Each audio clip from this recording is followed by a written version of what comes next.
자, 이번에는 글로벌 인터뷰. 와, 저 광고 나가는 동안 그 운용하시는 자산 규모가 말해도 돼요? 숫자? 말하면 안 되죠.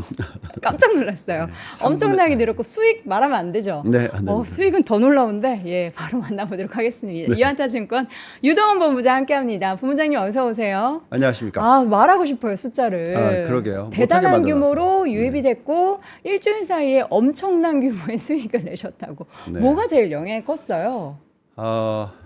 뭐 트럼프 당선이 가장 큰 영향이겠죠. 아니 그쪽으로 계속 포트를 다 구성을 하고 계셨던 네, 거예요? 트럼프 관련주들과 AI 소프트웨어 종목들. 진짜 숫자를 여러분께 말씀드리면 진짜 깜짝 놀라실 텐데 네. 놀라운 수익을 기록하고 계시는 우리 유동원 본부장님. 자, 그래서 지금 이제 S&P 500이 6천을 드디어 역사적인 지수를 돌파를 했고요. 네. 그리고 지금 보니까 테슬라의 주가가 연일 급등. 그리고 여기에 또 비트코인 가격이 엄청나게 올라가는데 네. 최근에 이러한 흐름에 대해서 이게 어떻게 단기적일 거라고 보세요? 아니면은 어떤 변화가 있다라고 보세요? 단기적일 수도 있는데 그게 단기라는 게 뭐 일주일, 이주일 이런 게 아니라 네. 한 1년, 1년 반 이렇게 볼 수 있을 것 같고 그래요?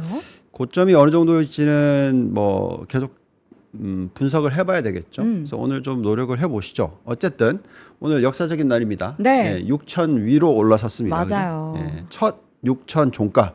네, S&P 500. 대단합니다. 네, 제가 한 1년 반 전에 6천, 7천 얘기했었을 때 다들 웃으셨는데, 네, 아무튼 기쁩니다. 네. 자, 보실까요? 그러면 지난 일주일 동안에 이 트럼프 당선 내용 플러스 알파 해서 지금 뭐 S&P 500이 거의 5%, 나스닥이 6% 폭등을 했었고요. 또 이번 주도 뭐 조금씩 올라가고 있는 모습이 나오고 있습니다. 네.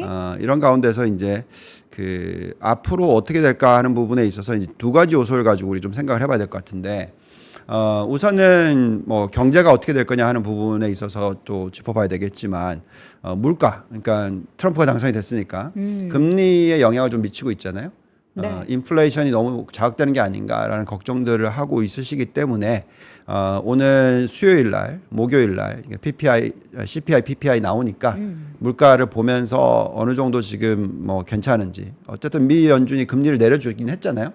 예. 당선되고 나서도 0.25% 내렸었기 때문에 이런 부분을 좀 감안하면서 앞으로 어느 정도까지의 이 인플레이션 자극이 일어날지 아니면 얼마나 오랜 기간 동안의 골디락스 모습이 나타날지 그러니까 이런 부분들을 우리가 좀 판단을 해야 될 것 같습니다. 네. 자, 그렇다면 이제 좀 단기적으로 좀 얘기를 해볼게요. 뭐 워낙 많은 분들께서 단기적으로 질문을 많이 하세요. 거의 뭐 댓글이 폭발하다시피 했는데 요즘에 저희가 보고 있으면 이게 이제 대선 이후의 증시 움직임입니다.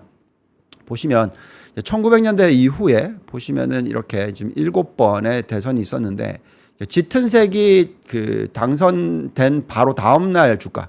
그다음이 이 하늘색 전체가가 이게 2주 동안의 주가입니다. 보시면은 요만큼 올랐으면 훨씬 더 올랐죠. 마찬가지로 훨씬 더 오르고 훨씬 더 오르고 훨씬 더 올랐습니다. 그러니까 뭐 트럼프 당선 바로 다음 날 가장 급등을 했었는데 그렇죠. 예, 그것보다 훨씬 더 올라서 2주 뒤에 마감할 수 있다. 뭐 이 정도로 보시고요. 네. 뭐 만약에 하락을 했었으면 굉장히 많이 하락을 했을 거다. 이런 숫자인데 지금 이렇게 나오고 있습니다. 또 다른 모습은 이런 겁니다. 이게 이제 대선이 일어나고 나면 보통 여기가 요 조정 구간이 언제냐면 취임식 지나고 뭐 한 두세 달 정도. 네. 뭐 취임하고 나서. 예, 그리고 뭐 세 달 정도. 네. 요렇게 조정인데 사실 요 조정폭이 큰 것 같지만 한 5% 정도? 그렇게 깊지 예, 않네요. 예. 그래서 여기서부터 여기까지가 5% 올라가고 또 5% 떨어지고 그리고 이제 또 급등. 예, 이런 모습이 과거의 평균입니다. 이걸 똑같이 뭐 이렇게 재현할 거다. 네. 이렇게 얘기는 하기는 어렵겠고요. 그렇지만 어쨌든 지금은 여전히 계속 트럼프 트레이드 플러스 미국 증시가 앞으로 내년 2월까지는 상승 추세에 있을 것이다라고 생각하시면서 네. 투자에 임하는 것이 좋지 않을까라는 생각을 가지고 있습니다. 네. 계속해서 추가적인 강세의 움직임들이 다양한 자산에서 나타날 텐데 네. 그러면 어떻게 지금 시점에서의 포트폴리오를 구성을 해 나가야 될지 지금 보니까 미국 국민들이 네. 주식 비중이 또 버블 당시 수준까지 최고치로 올라가더라고요. 네, 그러니까 그 부분에 있어서 우리가 좀 생각이 조금 다른 부분이요. 네. 우선은 채권 부분에 있어서 우리나라 개인 투자자분들이 채권 ETF를 자꾸 많이 사세요. 지난주도 보니까 또 그 TMF라고 3배짜리. 예, 3배짜리 장기채를 막 사십니다. 그래서 금리 인하를 했기 때문에 계속 장기 금리가 떨어질 거라고 생각을 하시는데 네. 지금 지금 미국 경제 상황을 보고 있으면 그게 쉽지 않다. 왜냐하면 인플레이션 2%의 경제 성장률 2% 이상이거든요. 지금 10년 국채 금리가 4.3이면 떨어져 봐야 4%입니다. 그쵸. 예, 그래서 너무 이 채권에 대해서 기대치를 높이시면 안 된다라고 제가 거의 뭐 1년 반, 2년 동안 계속 얘기를 하고 있는데 그래도 계속 뭐 가끔씩 좀 채권이 튀어 올라 주니까 즉 금리가 네. 떨어져 주니까 관심이 있으신 것 같습니다. 네. 그래서 저희는 계속해서 여전히 주식을 80% 들고 가야 되는 전략이다라고 말씀을 드리겠고 대체 자산으로서 뭐 금은 비트코인 중에서 뭐 제가 계속 말씀을 드렸습니다만 비트코인 이더리움에 대한 매력도가 여전히 굉장히 높다라고 생각을 하고 있고요. 대신에 비트코인이나 이더리움 같은 경우에는 나스닥이 오르는 지수 정도, 그러니까 즉 뭐 나스닥이 앞으로 20% 오른다 그러면 비트코인 이더리움도 그 정도 오르지 않을까 뭐 이런 식으로 생각하시면서 포트폴리오 구성하시는 게 좋겠다라고 말씀을 드리고 있습니다. 자, 이런 가운데서 이제 그 얼마나 오를까 하는 부분에 있어서는 얼마나 투자자들이 마음이 편한가 하는 부분이에요. 근데 지금 보시면은 비싼 게 맞아요. 네. 예, 보실까요? 이게 지금 미국의 에퀴티 리스크 프리미엄이라고 해서 얼마나 이제 그 비싸게 보이느냐 하는 부분이 이제 리스크 프리미엄이 작아지면 작아질수록 비싸게 보이는 거거든요. 예, 지금 벌써 여기까지 와 있죠. 지금 0 밑으로 떨어져 있습니다. 보시면 근데 이제 2000년 닷컴 버블 때가 훨씬 더 낮았어요. 근데 그 정도 제외하고는 이제 비싸 보이는 거죠. 그렇죠. 예, 그래서 많은 분들께서 지금 이제 조정이 언제 와도 이상하지 않을 것 같다라고 생각들을 하십니다. 그 부분에 있어서 이제 숫자로 가지고 얘기를 좀 하자면요. 죄송합니다. 테이블 제가 좀 많이 넘길게요. 네. 많이 넘기고 얘기를 좀 하겠습니다. 네, 숫자로 가지고 좀 얘기를 해보면 자 보시죠. 이게 이제 PER인데요. 22배가 넘죠. 네. 그리고 보시면은 이제 과거에 높았던 게 23배입니다. 예, 그래서 요것밖에 안 남았다. 예, 요렇게 지금 보실 수도 있는 거고요. 더 뭐 조금 이제 보시면 이건 이제 트레일링 PER이라서 과거로 봤었을 때 과거. 예, 보시면은 지금 27배, 그죠? 28배. 과거의 고점이 34배니까 이제 여기까지 갈 수 있을까? 어떤 기준으로 지금 봐야 돼요, 그러면? 정답은 없습니다만, 네. 어쨌든 평균치보다는 훨씬 높다. 네. 예, 비싸다는 것은 다 인정을 해야 돼요. 그렇죠. 근데 이제 또 트럼프가 또 독특한 사람이다 보니까, 예. 과거하고 좀 다르겠죠. 네. 얼마나 적극적으로 부양 정책을 쓸지, 재정을 쓸지, 그리고 앞으로 미국 기업들이 얼마나 이익이 늘어날지 뭐 하는 부분에 대해서 우리가 계속 좀 계산을 좀 해봐야 될 것 같아요. 그래서 제가 한번 시도는 해봤습니다. 우선 이제 요것부터 먼저 말씀을 드리자면, 자, 원래 제가 생각했던 부분은 왼쪽에 있는 거예요. 그래서 트럼프 당선 영향을 제외시키고 미국의 적정 가치를 구하고 적절한 어떤 수준의 상승으로서 계산했었을 때 올해 연말에 S&P 500 6,000 제가 이 얘기는 여러 번 해드렸던 네. 것 같고 많이 올라가면 6,100 정도. 예, 그리고 이제 내년에 6,700에서 6,800, 뭐 좀 많이 올라가면 6,900 정도. 그러니까 요런 숫자가 트럼프 당선이 되든 안 되든 간에 가능할 것 같다 정도였습니다. 나스닥은 올해 연말에 2만 포인트, 내년 연말에 2만 4천 포인트 이상, 뭐 요 정도로 좀 봤었어요. 근데 이제 오른쪽으로 본 거는 뭐냐면은 저희가 이제 EPS를 조정을 했어요. 네. EPS를 조정했다라는 것은 이제 세금을 6%포인트 떨어뜨려서 15%를 집어넣고 계산을 해보면 이런 식으로 확 올라갑니다. 예, 그래서 이게 맞을까 하는 부분은 정답은 아닌데, 예, 뭐 그 정도로 시장은 보고 있을 거라는 거죠. 그러니까 보고 있다라는 건 그럴 수도 있지 않나라는 걸 열어둔단 말이죠. 그러니까 고점이 6,000이면은 열어두는 게 6,000이면은 여기서부터 빠져야 되죠. 근데 열어두는 게 6,500이다 그러면은 계속 산단 말이죠. 마찬가지로 내년 연말까지 6,700, 800이다 그러면은 뭐 한정적으로 천천히 사겠지만 네. 내년 연말에 뭐 7,800이다 이렇게 열려버리면 투자자들은 굉장히 좀 약간 흔히 말하는 유포리아라고 얘기를 하죠. 그래서 이제 거품을 조장을 하게 됩니다. 그래서 정말 어느 정도의 거품이 만들어질지는 아무도 몰라요. 그 정답을 알 수가 없어요. 그래서 과거의 예를 돌아가서 이제 그러면 지금이 도대체 과거의 사이클의 어디와 비슷하냐 이런 부분을 저는 계속 질문을 하게 됩니다. 우선 과거에 이걸 비교할 수 있을 만한 사이클은 딱 95년에서 2000년밖에 없어요. 95년에 2000년이 그 닷컴 버블이 만들어지는 그 과정입니다. 네. 처음에는 안정적인 인터넷 성장기를 가지고 쭉 올라가다가 이렇게 이제 중간중간에 조정이 있지만 계속 올라가다가 그다음에 이제 그 98년에 이제 아시아 금융 위기가 터지면서 유동성을 확 부여했어요. 금리를 또 내렸습니다. 그러면서 이제 이 폭등각이 나왔고요. 요거를 나스닥으로 넘겨보면 이제 완전 폭등각이 나와버린 거죠. 그래서 이번에 이제 미 연준이 금리를 내리고 있잖아요. 벌써 지금 0.75 내렸어요. 그래서 그때에 내렸던 0.75 정도로 내렸습니다. 그래서 여기서 추가로 또 한 번 더 내리잖아요. 그러면 모르겠어요. 시장이 어떻게 그 반응을 할지. 어쨌든 앞으로는 지금 뭐 얼마나 떨어질 거야에 대한 걱정보다는 얼마나 올라가고 이게 이제 거품이 어느 정도까지만 형성이 될까. 여기에서 이제 중요한 게 트럼프가 당선이 됐잖아요. 그러면서 여기에 가장 앞서 나가는 사람이 일론 머스크란 말이죠. 근데 일론 머스크는 우리가 다 알고 있는 생산성 향상의 기재란 말이죠. 예, 뭐 기가 팩토리, 로봇 만들고, 뭐 저기 우주선 쏘고, 네.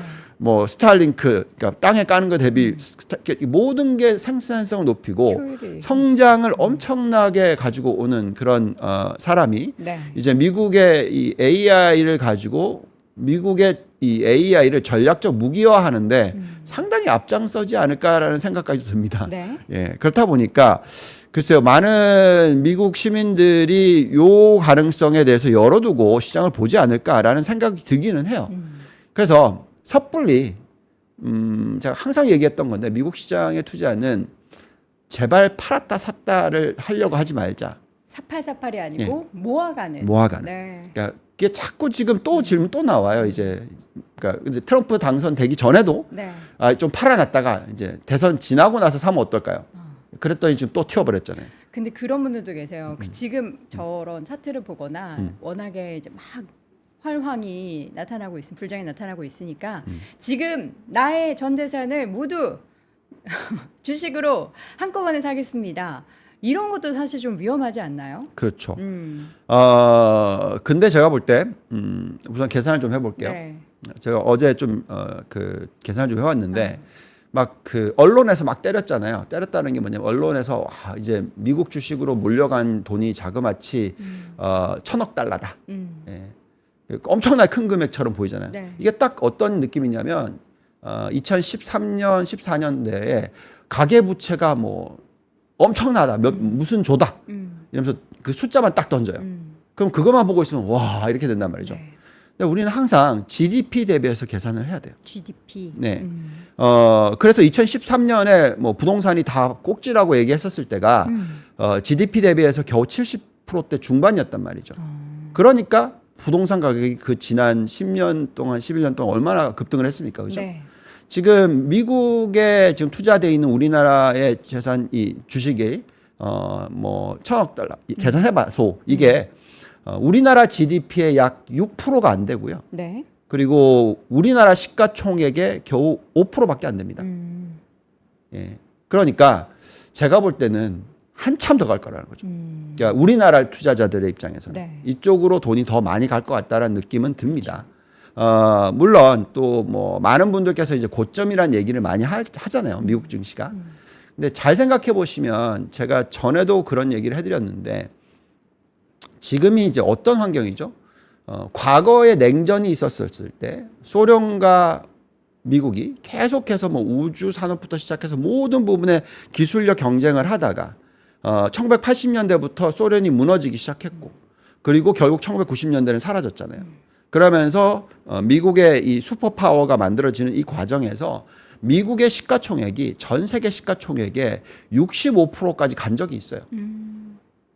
70년대 후반 이때가. 네. 근데 그리고 나서 금융위기 터졌었을 때 얼마까지 떨어졌었냐면 전 세계 시가총액의 30%까지 떨어졌었어요. 그러니까 절반으로 줄어들었었던 때가 있단 말이죠. 근데 지금 다시 올라가기 시작했어요. 지금 중국과의 경쟁을 하고 있는 가운데서 얼마까지 지금 올라갔냐면 50%까지 올라갔습니다. 그럼 65%까지 올라가지 않을 이유가 있을까요? 그건 뭐냐면 미국이 중국과의 패권 싸움에서 진다는 과정이나 아니면 뭐 여기서 더 진전이 없다라는 거겠지만 네. 제가 들여다보는 숫자들을 가지고 분석을 했었을 때는 중국이 위기가 올 확률이 중국이 미국을 이길 확률보다 훨씬 높다라는 거죠. 이렇게 되면 미국의 시가총액이 만약에 이 AI를 가지고 전력 무기화한다면 왜 전 세계 시장의 시가총액이 65%까지 못 올라갈 거다라고 가정할 필요가 없다라는 겁니다. 그렇죠. 만약에 지금 아무런 움직임이 없고 그냥 시가총액 기준으로서 미국의 시가총액이 전 세계 시가총액의 65%가 되려면 다른 주식들이 하나도 안 움직이고 미국 지수만 얼마나 올라야 되냐면 적어도 50% 이상 올라야 돼요. 적어도. 예, 그렇기 때문에 아까 말씀드렸던 그런 숫자들이 나온다는 거죠. 6천이 아니라 9천이 나올 수도 있는 거고, 그죠? 야딘이가 아까 뭐라 그랬죠? 아무튼 뭐 2030년까지 네. 뭐 얼마 올라간다 뭐 이런 얘기를 하는 게 그런 데서 나옵니다. 그래서 사실 오늘은 미국 시장이 얼마나 좋냐라는 부분도 얘기를 많이 해야 되겠지만 네.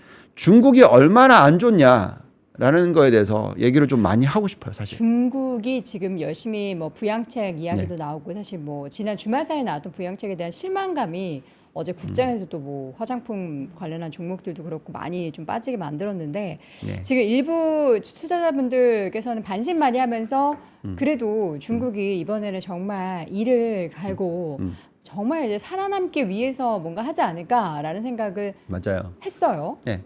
그래서 거품이라는 겁니다. 그러니까 기억하신지 모르겠지만 그 아시아 금융위기 터지기 전에 네. 엄청난 거품이 있었어요. 예, 그러면서 이제 우리나라가 IMF가 터지기 제가 1년 전인가 모라토리움 리포트를 썼었는데 네. 그때 들여다보던 수치들과 지금 중국을 들여다보는 수치들이 굉장히 비슷해요. 그래서 이제 그런 부분을 조금 얘기를 하고 싶은데요. 네. 자, 지금 중국이 보면 수출 증가율이 폭등을 했다라고 발표를 했어요. 예. 엄청나게 급등을 했다라고 발표를 하면서 지금 미국 쪽도 8.1%다라고 얘기를 하고 있지만 사실 보면 수출의 27% 증가가 예, 여기서 나옵니다. 동남아시아가 15.8. 요 두 개가 어디냐? 예, 지금 전쟁 벌리고 있는 국가에 그다음에 1대1로를 깐 국가들이에요. 그러면 달러를 벌러들인다라기보다는 그죠? 그러니까 다른 통화인 거죠. 지금 달러로 벌어들이는 부분은 미국 쪽인데 이게 제가 볼 때는 급격하게 하락할 것 같습니다. 트럼프 당선 이후에. 네. 왜냐하면 지금 예, 관세를 60% 때리겠다. 네. 지금 이거 당연히 금방 사라지겠죠. 그럼 이제 요게 꺼지면 외환보유고가 꺼지기 시작합니다. 외환보유고가 꺼지기 시작하면 이제 걷잡을 수가 없어요. 자, 그런 부분에 있어서 이제 조금 더 들여다보면은 왜 그러면 이 외환보유고가 사라지기 시작하면 문제가 생기냐면 지금 부양정책을 쓰는 것들이 있기는 하지만 지금 워낙 이 정부 쪽의 지원을 받으면서 정부 위주에서 어떤 성장이 나오고 있는 거예요. 근데 민간 쪽은 지금 완전히 엉망입니다. 한마디로 말하면. 예, 지금 이 부채 비율의 상승 속도가 GDP의 350%, 예, 그리고 지금 보시면은 non-financial이 171%. 이게 우리나라가 터졌었을 때 97, 8년에 요 숫자가 130, 140이었어요. 그것보다 훨씬 높습니다. 그리고 이제 하우스홀드가 64%인데요. 여기서 부동산 가격이 만약에 10%만 빠지면 요게 바로 80%, 100%로 튑니다. 왜냐하면 워낙 우리나라 비슷하게 중국은 금융 자산보다는 부동산 자산이 전체의 민간 자산의 60%, 70%가 되기 때문에 그렇습니다. 근데 이제 부동산 쪽에 있어서는 진짜 정말 안 좋은 모습들이 나오고 있는데요. 예, 여기 보시죠. 예, 지금 뭐 이렇습니다, 지금. 예. 그리고 이게 지금 안 팔린 아파트 수. 아무튼 그러니까 이런 걸 보고 있으면 글쎄요. 지금 이제 중국은 어떻게든 살아남으려고 적극적인 부양 정책을 펴고 있거든요. 이 적극적인 부양 정책을 펴는 부분을 여기서 딱 보시면 어디에 나오냐면 다 이 매니팩처링, 그러니까 제조업 쪽에 엄청나게 지금 투자를 하고 있어요. 그럼 제조업에 엄청나게 투자를 해서 뭘 하는 거죠? 수출을 하는 거잖아요. 그렇죠. 근데 지금 미국이 저거를 이제 이렇게 누르게 되면 어떻게 해서든지 팔려면 헐값으로 팔아야 돼요. 마진이 축소가 됩니다. 급격하게. 그러면서 이 이게 FDI, 그러니까 직접 투자가 들어오지 않는 한 순 수출이 수출 마이너스로 간다라는 거죠. 예, 그렇게 되면은 굉장히 큰 위기가 올 수 있고 지금 여전히 고정자산 투자가 전체 GDP에 차지하는 비중으로서 정말 높다. 예, 이런 가운데서는 이제 앞으로 위기가 터질 수 있는 부분이 충분히 있다라는 거고요. 예, 가장 제가 걱정하는 부분은 보세요. 이게 디플레이션 영향을 받고 있는 거다. 예, 그만큼 아까도 말씀드린 가격을 떨어뜨려야 되는 그런 환경이 되는 것이고요. 예, 이제 이게 진짜 제가 보고 있는 위험 수위의 극치인데요. 이게 이제 우리가 우리나라 은행들이 이제 97년, 98년 뭐 이때 거의 뭐 망하다시피 했지 않습니까? 그때 나오고 있던 이제 발표되는 내용들이 뭐였냐면 부실채권 비율에 고정자산이라는 것이 안 적혀 있었어요. 그러니까 무수익성 자산이라는 겁니다. 그러니까 담보가 있기 때문에 그거를 부실채권으로 잡지 않고 그냥 뭐 무수익성 자산 예, 그렇게 잡았어요. 네. 근데 우리나라 그때 그랬었을 때 부실채권 비율은 뭐 10%가 전혀 안 되고 뭐 한 5% 정도밖에 안 됐지만 그 고정자산을 집어넣었을 때 전체의 30%까지 갔단 말이죠. 지금 중국을 보고 있으면 글쎄요 얼마나 높을지 정말 정답이 안 나오는데 요걸 보고 있으면 걱정이 돼요. 뭐냐면 지금 은행권의 순이자 마진율이 보시면 1.3%대로 떨어졌어요. 1.4%대로. 1.3, 1.4%대로 떨어졌다라는 것은 이게 이제 계산을 해야 되는 건데요. 부실 채권이 또는 무수익성 자산의 비중이 굉장히 높아졌다는 얘기입니다. 옛날에 마진이 2.4%, 2.3% 이럴 때 대비해서 지금 얼마나 떨어졌냐? 절반 수준으로 떨어졌단 말이죠. 이상하잖아요. 물론 금리를 떨어뜨렸을 수도 있고 또 마찬가지입니다. 금리를 떨어뜨렸을 때는 마진이 축소가 돼요. 그러니까 여러 가지 놓고 보면은 상당히 많은 어떤 그 펀더멘털적 기반이 사라지고 있다는 겁니다. 마진이 축소됐고 부실채권이 늘었고 그리고 설비 투자를 계속하는데 이게 문제가 생길 수 있고 그리고 정부 주도하에 하고 있고 그러면 자 미국이 지금 뭘 하고 있죠? AI를 가지고 계속해서 반도체 굵기를 막잖아요. 그죠? 그러면 이렇게 되는 과정에서 엄청난 돈을 투여를 했어요. 그럼 실질적으로 효과가 올까요? 쉽지 않죠. 그래서 저는 모르겠습니다. 2년이 걸릴지 3년이 걸릴지 모르겠으나 정말 걱정이 된다라고 생각이 들고요. 지금 뭐 이렇게 얘기하는 게 지금 지방은행의 부실채권 비율이 3.34%밖에 안 된다라고 얘기를 하지만 지금 현재의 순이자 마진율로서 계산했을 때는 이거에 5배는 될 것 같다. 제 개인적인 분석으로는. 예, 그러면 글쎄요. 중국을 너무 기대하시면 안 되고 중국이 무너질 가능성, 무너진다고 하면 어쨌든 한 큰 위기가 와서 특히 잘못되어 있는 자산 가격이 정상화되는 즉 부동산 가격이 정상화되는 과정을 거칠 수도 있다. 이렇게 되면 이제 미국은 어떻게 하냐면 우리나라한테 했던 거랑 똑같은 걸 하겠죠. 예. 부동산 가격이 급락을 하면 전체 픽스드 에셋, 그러니까 설비 투자 해놨던 것들의 가격들이 급락을 합니다. 그러면 헐값에 사게 되는 거죠. 예, 그런 현상이 일어날 가능성이 충분히 있지 않을까.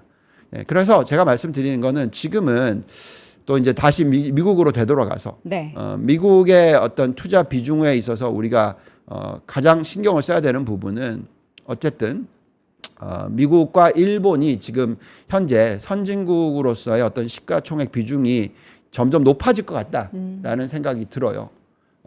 그리고 일본은 제가 판단하기에는 트럼프가 당선이 되는 거에 엄청나게 거의 목숨을 걸다시피 했어요. 그래서 정말 아시아권 증시 중에서 트럼프 당선 이후에 올랐던 유일한 시장이 일본이었어요. 그러니까요. 그래서 이런 것들을 보고 있으면 지금 그림이 그려지고 있단 말이죠. 이거를 자꾸 안 보려고 하면 안 된다. 예. 예. 다르게 자꾸 생각하고 이게 뭐라 그러죠? 음모론에 빠지시면 안 되고 예. 지금 주가의 흐름과 시장의 시가총액의 흐름은 이미 트럼프와 미국이 중국을 이긴다. 네. 예, 이렇게 지금 가고 있습니다.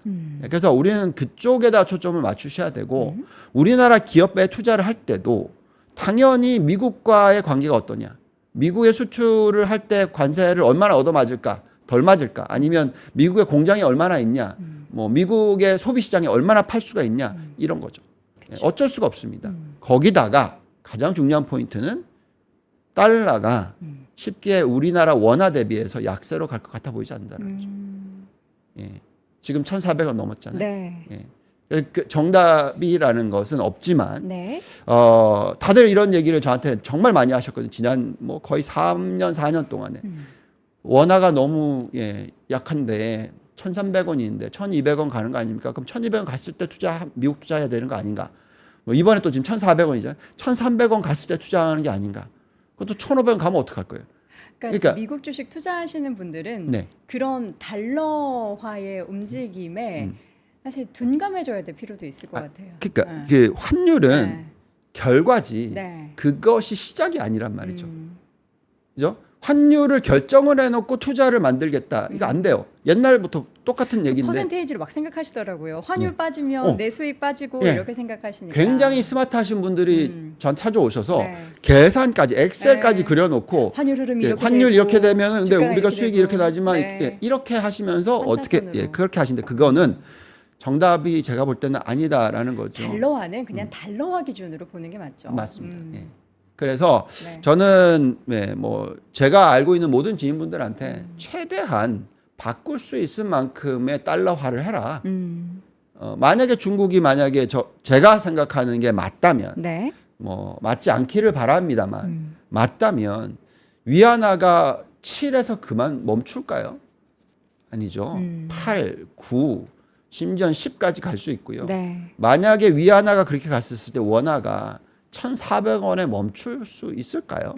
저도 잘 모르겠습니다. 네. 그래서 그거에 대한 정답이 없기 때문에 그렇죠. 뭐 이럴 때는 그래도 좀 프로텍션, 그러니까 보호 차원에서라도 달러화를 좀 하고 달러 자산 투자를 하시는 게 참 중요하지 않을까라는 생각을 해봅니다. 네. 자, 그다음에 이제 시간 좀 있나요? 포트폴리오를 좀 말씀해 주셔야 그게 될 것 같아요. 중요할 것 같아요. 네.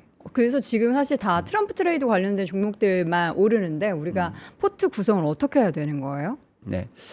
자, 우선은 대형 기술주 많은 분들이 이제 질문을 하시는데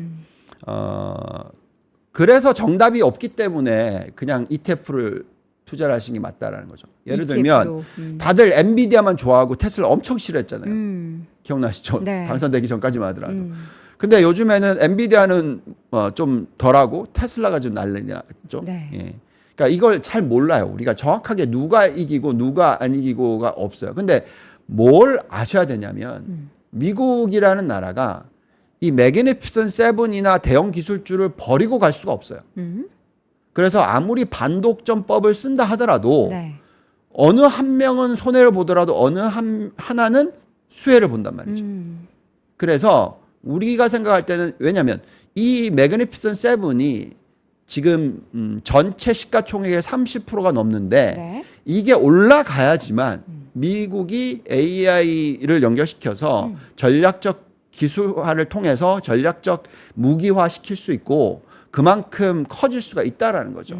그래서 이걸 여기서 고르기 어렵습니다. 네. 저도 정말 어렵고요. 그래서 저는 그냥 아예 뭐 엔비디아, 테슬라 두 개를 다 가져간다든지 뭐 이런 식으로 결국 AI 사이클에 있어서 하드웨어, 소프트웨어에 누가 이길지 승자를 잘 모르기 때문에 네. 그냥 이런 ETF의 투자가 적절하다라는 거고요. 그 다음에 제가 굉장히 중요하게 생각하는 부분이 뭐냐면 이 업종별에 있어서 정말 중요한 부분인데 죄송합니다. 지금 저 워낙 장수가 많죠. 포트 그 네. 구성.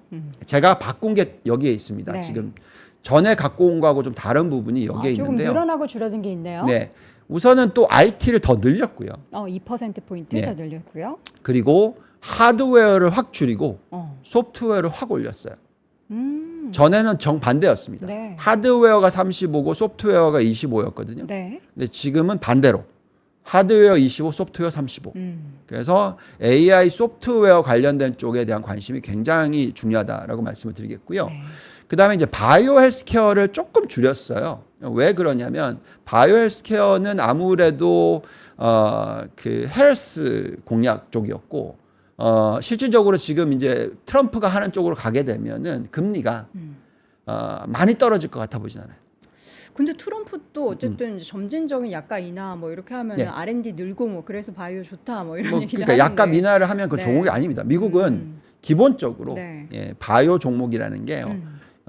영업 마진율이 워낙 높고 네. 예, 그래서 ROE가 얼마나 높냐면 뭐 거의 30%대가 나온단 말이죠. 그래서 밸류에이션이 다 비싸요. 그래서 금리가 떨어져 주면은 엄청나게 매력이 생기는 겁니다. 이런 네. 종목들은. 근데 금리가 덜 떨어지는 데다가 만약에 약값 인하를 하게 되면 마진이 줄겠죠.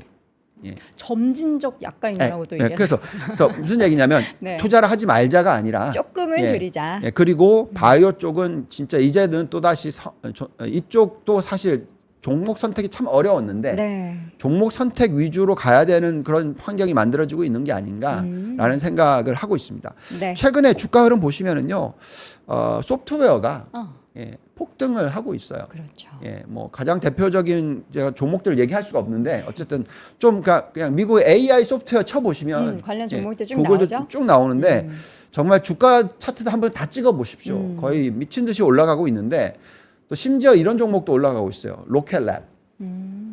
로켓랩 제가 한번 말씀을 드렸던 것 같은데 네. 그게 어떤 종목이냐면 스페이스X 2등, 그러니까 뭐 우리가 시장 점유율 그러니까 계속 소형 위성 쏘아 올리는 회사예요. 네. 이 회사가 지금 적자인데 2026년에 흑자로 갈 거다라고 얘기를 하고 있는데 더 빨라질 수도 있다. 네. 뭐 이런 얘기죠. 예. 그리고 이게 이제 위성과 연결돼 있다라는 것 자체가 뭐냐면 그만큼 인터넷의 이용 속도가 빠르다는 거죠. 네. 그래서 그런 부분까지 감안하셔서 예, 적극적으로 지금 소프트웨어 업종들을 들여다보시고 일론 머스크 연관돼 있는 쪽을 좀 보시는 게 네. 좋지 않을까라는 생각이 듭니다. 지금 이제 뒷시간 땡겨서 우리 유 본부장님 얘기 더 듣고 싶다고 하시는데 그럴 수가 없어요. 또 정해진 약속이라는 게 있으니까 또 저희가 2주에 한 번씩 모시고 있으니까 여러분 다다음 주에 또 기대해 주시길 바라겠고요. 지금까지 유한타증권 유동원 본부장 함께했습니다. 본부장님 고맙습니다. 감사합니다. 삶의 격을 높이는 9가지 지혜를 함께 나눕니다. 위즈덤 칼리지 시즌 2 영상 아래 링크를 클릭하시면 자세한 내용을 확인하실 수 있습니다.